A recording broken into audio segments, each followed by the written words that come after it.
Happy birthday, it's your birthday. Happy birthday to you. Happy birthday, it's your birthday. Happy birthday to you.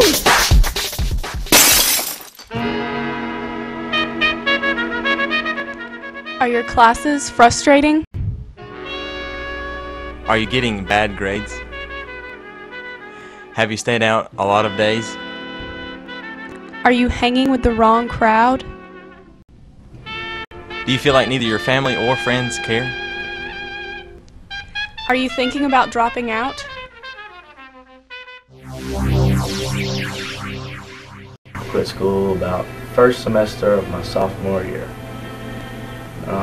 Quit because of family problems, and I quit a sport, football. And after I quit football, it was just so much easier to quit everything. Should've, could've, would've. If I should've listened, I could've stayed in school, and I could be now with my goal in my career instead of waiting until I turned 44 years old to go back and make some out of my life. I was in the 9th grade the second time around.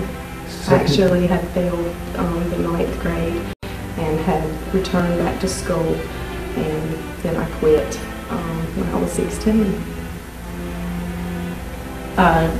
Ended up quitting high school at 16 years old and moving out with my boyfriend that was like 21 years old. I was in honors and college prep courses. I had a pretty hectic schedule, and mother always wanted to make sure that I was in advanced classes. However, I started hanging around the wrong crowd. Academically, I was a BC student. I did fairly well on my grades. I had ability. I just lacked some guidance and self-confidence. It really didn't get to me until me and my mother started arguing and fighting, just problems in the home, and just wanted to run away from everything. And when you run away from a problem, more problems would come up, and you just gotta face it. I'm a rehabilitated crack cocaine addict. I've been March the 2nd of this year was 19 years since I've been clean of crack cocaine. I'm a rehabilitated alcoholic.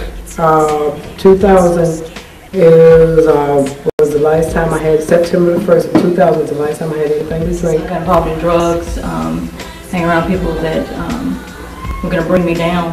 I worked a lot of fast food restaurants, minimum wage. Had to keep a roof over my head, had to eat, but it still wasn't enough to make it. I was having to take cold showers because we didn't have the electricity cut off, didn't have much food to eat, could barely survive. Finally, I decided that wasn't the kind of life I wanted to live. I worked at sheetrock for about a year and a half, 2 years, and just wasn't what I wanted to do. Good job, but just didn't bring $7.50 an hour. What are you gonna buy? A house? Couldn't buy a car.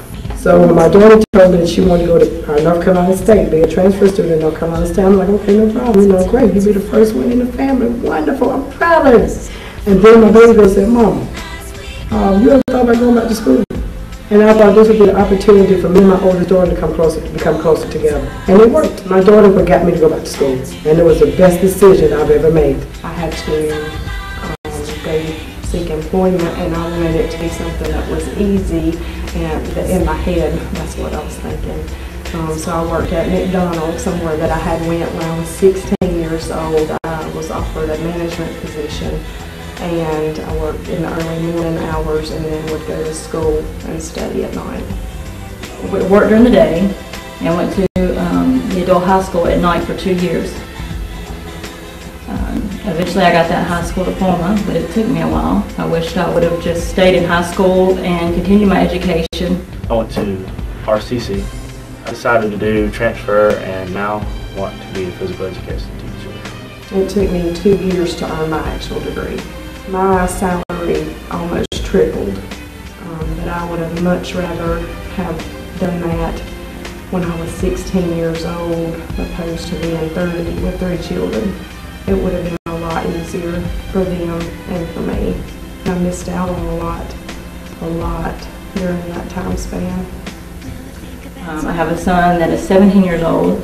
I have a 15-year-old son, an 11-year-old son, and a 6-year-old daughter. Luckily, after seeing the struggles that I've had, they want to stay in school, they make excellent grades, they're college bound. Currently in the process of applying to 4 different colleges: UNCG, Guilford College, Greensboro College, and High Point University. And I do continue to work toward a bachelor's degree in accounting. No matter what you're going through, you can get through it. You can get to where you want to be. And April the 12th of last month, I graduated from the Randolph Community College Leadership Academy. I expect to earn my degree in, hoping, a year and a half in bachelor's. But I'm thinking about going for my master's. When I get this associate's degree, no one will ever know I had a GED. But it don't matter. I tell them I have a GED. When I start teaching for school, I'll tell them I have a GED. But I also tell them how hard it was to get it. It's about your education.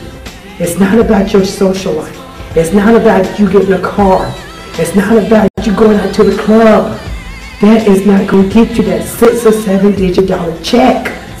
You got to earn it. You got to work for it, and you got to strive for it. And can't, never, could do nothing. I just wish that I would have went straight as my grandmother and my teacher had told me to stay in school and do it for me. If anybody else do it for me. No one can take your college education away from you or your high school education from you. It can take all of your other worldly possessions from you, but not your education.